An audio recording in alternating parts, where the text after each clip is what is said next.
Hey everyone, and welcome. So when you think about India's monuments, you're looking at a story that's literally been thousands of years in the making. But here's the big question. In a world that's changing faster than ever, how do you actually protect a legacy that ancient? Today we're going to dive into how India is doing just that, safeguarding its cultural treasures by blending timeless wisdom with some of the most advanced tech out there. To really get this whole mission, you have to see these monuments as more than just static buildings. This quote here says it all. There are collective memory.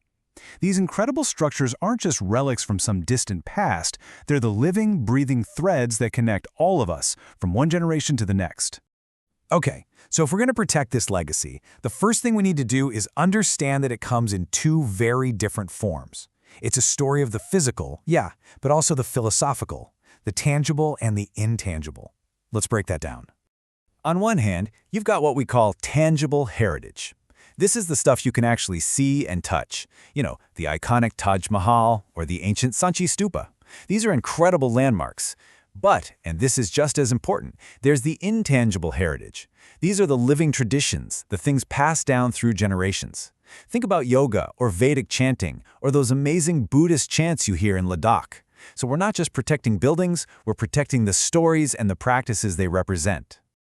Right. So now that we know what needs protecting, let's talk about who is doing the protecting. India has built this really solid framework of organizations and laws, basically the official guardians of its history.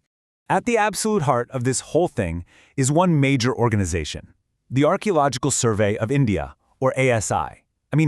These guys have been around since 1861. They are the country's #1 group for all archaeological research and for protecting the most important monuments. They are truly on the front lines of this massive conservation effort. And to give you a sense of just how massive their job is, get this.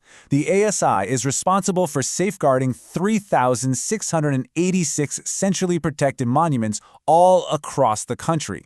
That one number alone tells you what a colossal challenge they face every single day. Now, all of this work is built on a really strong constitutional foundation. First, you've got Article 49, which basically says it's the state's duty to protect these sites. Then, the 7th schedule splits up the responsibility between the central and state governments, which makes a lot of sense for local management. And here's the part I find fascinating. Article 51A(f) makes it a fundamental duty for every single citizen to help preserve this heritage. So at the end of the day, it's a shared national responsibility. Lately, there's been this really powerful shift in how we think about all this. Monuments aren't just seen as old relics to be roped off anymore.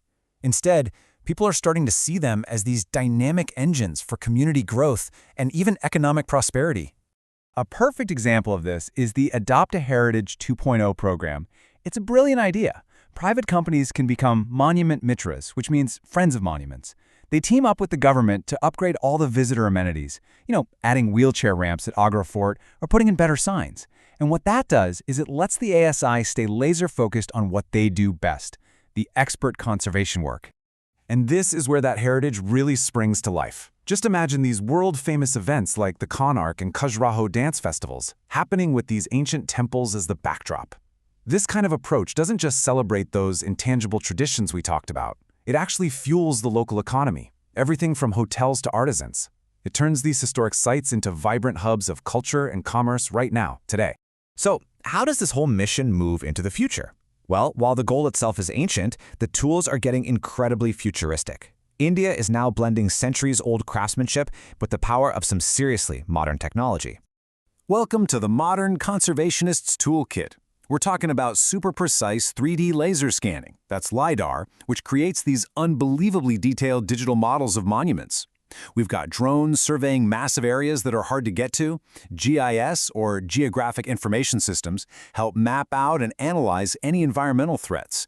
And now even AI is being used to process all this data, helping experts make smarter, faster decisions.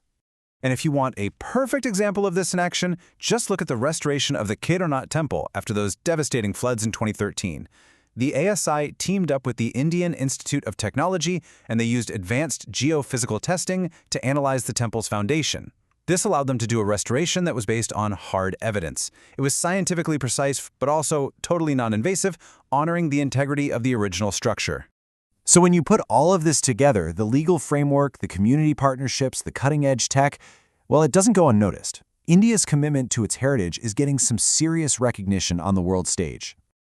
As of 2024, India is home to an incredible 44 UNESCO World Heritage Sites.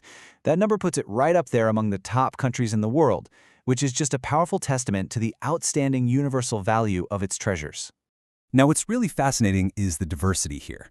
As you can see, the vast majority, we're talking 36 sites, where 82% are cultural. Then you have 7 sites, another 16%, that are recognized for their pure natural beauty. And there's even one that's a rare mixed site, valued for both. It really is a complete picture of World Heritage. And in our digital world, preservation also has to mean accessibility.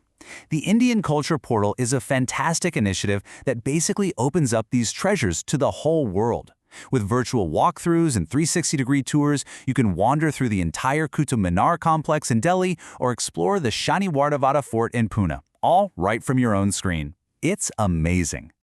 So, what this all really comes down to is a whole new philosophy. India's approach isn't just about static preservation anymore. It's a holistic living system that's all about conserving the past with respect, restoring it with science, and digitizing it to share with the future. And this all leaves us with a really interesting question to think about for the future. As technology makes it easier and easier to experience these wonders digitally, what's our collective responsibility to protect the authentic, physical soul of these irreplaceable sites? Something to chew on. Thanks for joining me for this explainer.